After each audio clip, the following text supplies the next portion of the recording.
तो क्या हो दोस्तों, मरे हुए लोग अगर जिंदा होने लगे तो, और उसी बीच एक लड़की की गर्लफ्रेंड भी हो जाती है जिंदा। हाँ, तो कहानी की शुरुआत करते हैं। एक लड़की दिखाई देता है जिसका नाम होता है बेथ स्लोकम, जो कि पहाड़ों पर जा रही है क्योंकि उसे पहाड़ों से बहुत ज़्यादा प्यार होता है और वो नेचर से इतना प्यार करती है कि उसके प्रति वो कुछ भी कर सकती है। फिर में एक जैक नाम का लड़का दिखाया जाता है जो कि बेथ की कब्र पर जाकर फूल चढ़ा रहा था। दरअसल जब बेथ पहाड़ों पर जाती है तो उसे एक सांप खा जाता है जिसकी वजह से उसकी मौत हो जाती है। और वो बेथ से बहुत ज़्यादा प्यार करता था और वो बेथ का बॉयफ्रेंड था। साथ ही वो बेथ के घर पर जाता है और देखता है उसके पापा को, साथ ही उसकी मॉम को, जिनी को देखता है जिसका रो रो की बुरा हाल हो गया था। अगर हो भी क्यों नहीं, क्योंकि उसने भी अपनी एक बेटी जो खोई है। साथ ही वो देखता है कि उसका भाई बेथ के घर पर एक सिक्योरिटी गार्ड का काम करता है और इससे वो बहुत ज़्यादा दुखी भी था।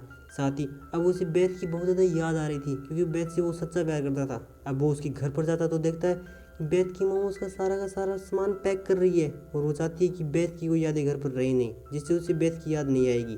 अब जो बेथ का पापा है वो कहता है कि बेटा, मैं समझ गया हूँ कि तुम मेरी बेटी से कितना प्यार करते थे, मैं तो खामखा तुम पे गुस्सा करता था। अब मुझे लगता है कि तुम मेरी बेटी से बहुत ज़्यादा प्यार करते थे।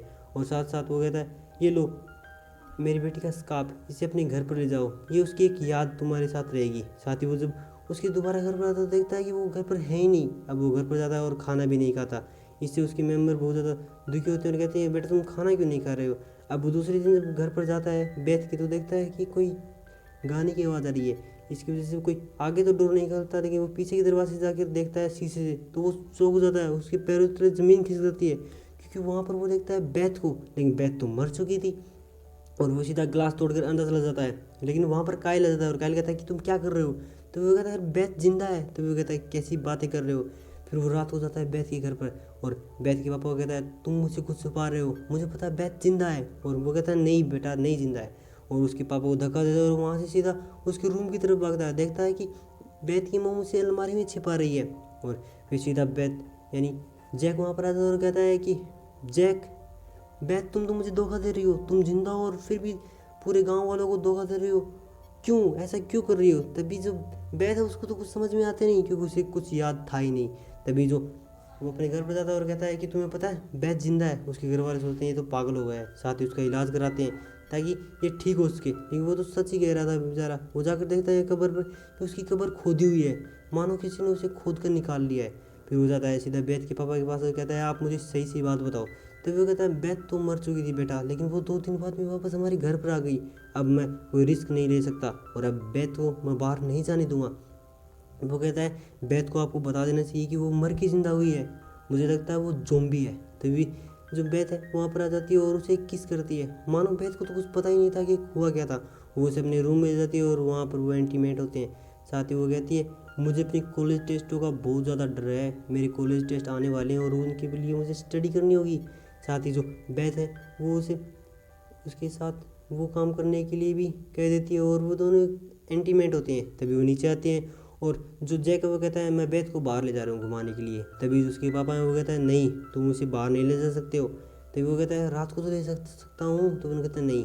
तभी वो दोनों स्विमिंग पूल के पास बैठ जाते हैं। तभी जो है जैक की सीधी नजर आती है उसकी टांग पर, उस पर बहुत ज़्यादा घाव लगा हुआ था। तभी वो कहता है ये घाव कैसा है। तभी वो कहती है अगर मैं इसके बारे में तुम्हें न बताऊँ तो वो कहता है क्यों। वो कहती नहीं, मैं इसके बारे में तुम्हें नहीं बताना चाहती। और फिर वो सीधा पानी में चला जाती है। फिर हमें दिखाया जाता है जो जैक है वो ज़्यादा खुश था और वो बेथ से फ़ोन भी करता है, उनसे बहुत सारी प्यारी प्यारी बातें करता है। और अब वो दोनों वापस ही पास आने लगे थे। साथ ही वो कायल को कहता है बेथ जिंदा है, तुम्हें पता है। वो कहता है कैसी बावली बात कर रहे हो। लेकिन अब जो बेथ का व्यवहार है वो दिन ब दिन खराब होता जा रहा था। अब वो मानो अपने व्यवहार में चेंजमेंट लाती रही थी। अब जो बेथ के पापा हैं वो कहते हैं बेटा ये बात किसी को मत बताना कि बेथ जिंदा है। लेकिन जैक कहता है कि अंकल आप बेथ को धोखे में रख रहे हो। फिर वो बेथ को ले जाता है बाहर की दुनिया दिखाने के लिए, लेकिन बेथ उसके साथ कुछ गलत काम करती है और वो उसी दिन भर यानी पूरे के पूरे दिन के सीन में ही कुछ गलत काम करने लग जाते हैं। साथ ही अब जो बेथ है उसकी स्किन खराब होने लगी थी। वो घर पर आते हैं तो यानी बेथ के पापा कहते हैं तुमने ये क्या किया, इसे तुम्हें दिन में बाहर नहीं ले जाना था, सबको पता चल जाएगा कि बेथ जिंदा है। तभी वो कहता है कि नहीं मैं नहीं ले जा रहा था, ये इसने मुझे कहा था ले जाने के लिए। साथ ही जो बेथ के पापा उसे बाहर निकाल देते हैं, कहते हैं बेटा आज के बाद में हमारे घर पर कभी नहीं आना, तुम मेरी बेटी के लिए खतरा बन रहे हो, तुम्हारी वजह से मेरी बेटी मर भी सकती है। वो कहता है क्या। साथ ही वो रात को बेथ को वहाँ से किडनैप करके बाहर ले जाता है और उसे सरप्राइज़ करता है। कहता है तुम्हें पता है आज ही तुम्हारा बर्थडे है। और फिर वो उसे उसके लिए कुछ गिफ्ट करता है। साथ ही वो एक गाना गा के सुनाता है, एक बकवास था गाना, जिसमें वो बताता है कि तुम मर के फिर से जिंदा हुए हो। लेकिन उसको ये बात कहाँ पर समझ आने वाली थी, वो पूरा को पूरे वहाँ पर तोड़ फोड़ करने लग जाती है और आउट ऑफ कंट्रोल हो जाती है। फिर जो जैक उसे किसी तरीके से मनाता है और कहता है चलो मेरे साथ, और फिर उसे लेकर ले चलता है सीधी कार में। लेकिन वो एक मुक्के के साथ कार का ग्लास तोड़ देती है। फिर जो रेडियो है कार वाला वो बजने लग जाता है, उसमें एक स्वीट सा गाना आता है जिससे वो चुप हो जाती है। और अब जैक जो है वो बेथ को सीधा सीधा उसके घर पर नीचे वाली विंडो से ऊपर पहुंचा देता है और खुद भी अंदर चला जाता है। अब देखता है कि बेथ का व्यवहार पूरा पूरा चेंज हो गया है। वो अपने सारे कपड़े उतार देती है, साथ ही वो जैक के भी कपड़े उतारने लग जाती है और उसके साथ इंटीमेट होती है, लेकिन एकदम गलत तरीके से, जिससे जो जैक है वो डर जाता है और उसी खिड़की से भागकर सीधा सीधा अपनी जान बचाकर घर पर चला जाता है। फिर देखते हैं अगले दिन का सीन। वो एक लड़की से मिलता है जिसका नाम था इराका।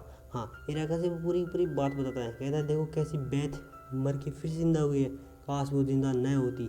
और वो कहता है अब उसने मेरी ज़िंदगी पूरी पूरी ख़राब कर दी है, अब ये मानो मुझे तो लगता है वो ज़ॉम्बी है। वो कहती है क्या। वो कहती है ऐसा तो नहीं हो सकता। तभी वो अपनी कार में बैठकर बाहर जा रहा था तो देखता है कि जो बेथ है वो उसके सामने थी और उसकी कार बेथ के ऊपर से निकल जाती है। वो देखता है बेथ को कुछ हुआ तो नहीं। वो देखता है कि बेथ को कुछ भी नहीं होता है, एक खरोच भी नहीं होती। लेकिन ये कैसे सकता है, अगर किसी के ऊपर से कार भी निकल जाए तो वो तो मर जा सकता है, उसकी तो हड्डी बड्डी तो टूटनी चाहिए, लेकिन उसकी टूटती नहीं है। साथ ही हम देखते हैं वो वहाँ पर इराका को देखती है। इराका सीधा आती है और उसे हाई करती है जैक को, साथ ही उसको टच करती है।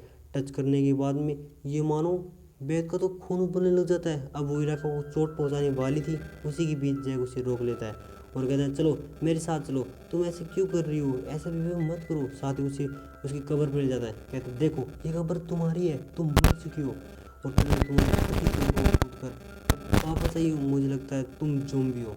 और उसे सारा सच बता देता है। कहता है तुम कैसे मरी थी, तुम्हें सांप ने खाया था और ये बात तुम्हें तुम्हारे पापा बता भी नहीं रहे हैं। इस बात से सुनकर ये मानो बेथ तो आग बबूला हो जाती है और वहीं पर लड़ने लग जाती है।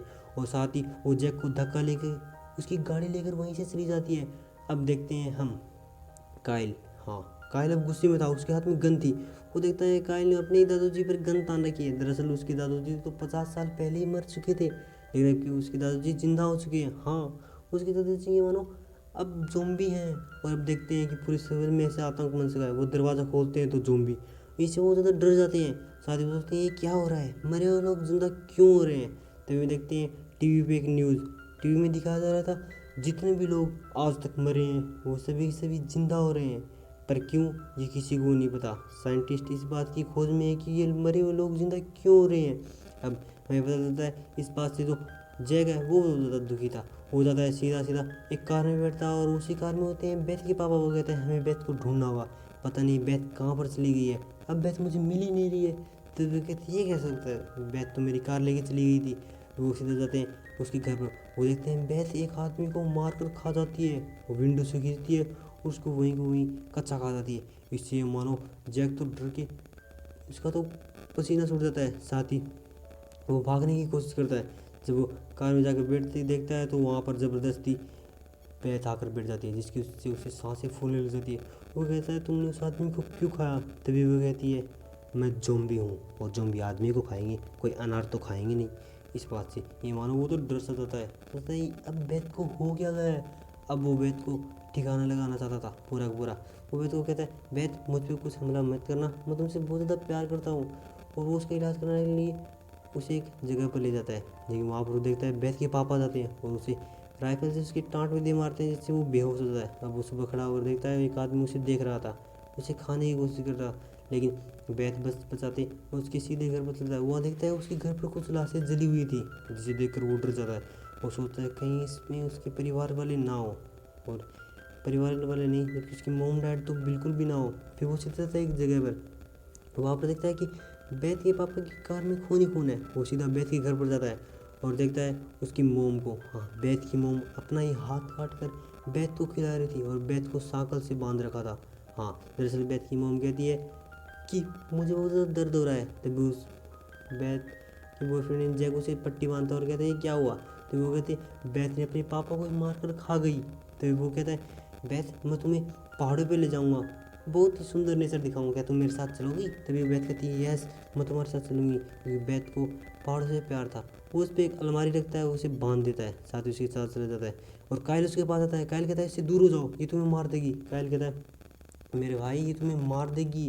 तभी वो कहता है लो मेरे भाई ये गन, और अगर ये तुम पे कोई भी वार करे तो इस गन से इसे शूट कर देना। वो कहता है ठीक है। और अब वो उसको लेकर चला जाता है बहुत ही पहाड़ों पे दूर, ताकि वो उसे वहाँ पर जाकर कुछ अच्छी नज़ारा दिखा सके जिससे वो ठीक हो जाएगी। साथ ही वो उसे बहुत बड़े पहाड़ के पास ले जाता है और एक ढलान में जाकर उसे कहता है बैत मैं तुम्हें आज़ाद करना चाहता हूँ, हाँ। और उसके सर पर बंदूक रख देता है। वो उसके पास देखने वाली थी, तभी जो बैत है एक गन से उसे वहीं का वहीं उड़ा देता है और साथ ही उस ढलान से नीचे गिर देता है। अब हो जाता है एक आदमी के घर जिसके बारे में कायल ने बताया था। वो वहाँ पर देखता है उसकी मॉम डैड जिंदा है और उसे गले मिलता है और रोने लग जाता है। वो सोचता है मैंने सोचा कि आप मर चुके हो।